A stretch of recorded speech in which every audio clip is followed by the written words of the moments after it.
another thing that's really worth mentioning is that all manifestations of the mind, even down to thought, right? So let's talk about the big manifestations, right? OCD, PTSD, depression, anxiety, right? Everything is an attempt to cope with reality on some level. But even down to the level of thought is rooted in fear.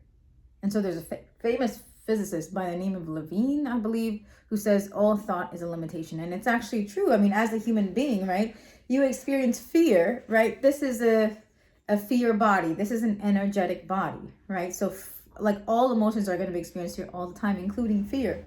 Like no one is above fear. And so the core fears, like the core wounds in your life, you can really heal and do like a bulk, like a period of time where you like in bulk, like you do bulk healing for those things, right? So maybe they're not like, sore points for you anymore, but just fear is something that you continue to experience, even maybe on a daily basis throughout your life. We don't know, but you're going to continue to experience it in your life. It just won't be, those sort of like sticky things that you had maybe before. Maybe now it's more loose. Maybe now it's more free and it passes, more freely too. But fear is just part of our human experience. And so if all thought is a limitation, if all thought is rooted in fear, then you can understand why we experience thought in the first place.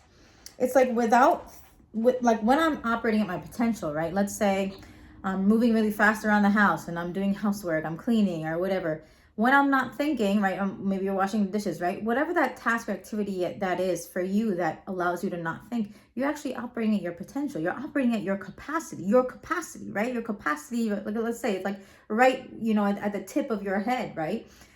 And in that moment, you're just in flow state. You're not experiencing thought. So in the other moments of our life, right, why are we experiencing thought?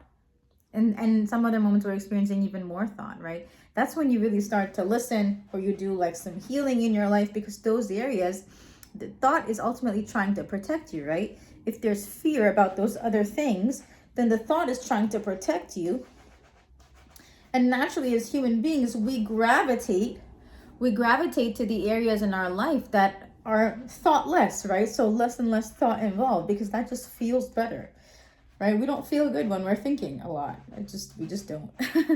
So it's quite interesting. But our being naturally does this. It naturally gravitates to the area in our life, like where we, experience like that sort of freeness, that sort of like, we can even say like a liveliness. Like even if we're like, I mean, honestly, that state is so neutral, right? That liveliness could be like when you're interacting with people and you're just flowing, right? Or you're speaking and you're just flowing, like you're animated and you're just flowing, or you're not thinking about what other people will think. You're not thinking about what you're going to say. You're just in flow.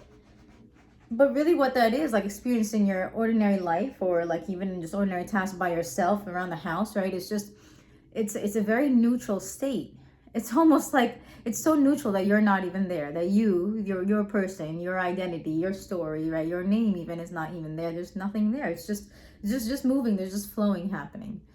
So that's like the essence of all of us human beings. And that's what's so remarkable about life, is just that we all, like, that's the essence of all of us, that thoughtless state. Now, why do we experience thought? Right? Well, we experience thought because we have an energetic body. We have a human body, and fear is part of, the energy that we experience. Like, it's just one of the emotions that we experience. So that's why they say it's a part of life, like happiness is, like joy, like sadness, but maybe like, fear is like the most dominant, force, and actually, or one of the most dominant experiences that we have as human beings, because it is, it is the driver of all behavior up until you come to a point where you heal, right, the core fear that you have, and you see, oh my gosh, that the person that I was operating as was completely fear-based. There was a whole personality and world, right, an entire identity that was just built out of fear, and that identity was living your life before.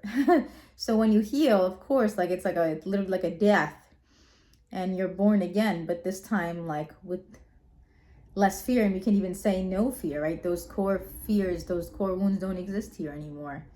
And do I still experience fear? Oh, heck yes, right? But it's like, it's more full, it's more raw, but it also passes very much in the moment or in the next moment. So quite interesting.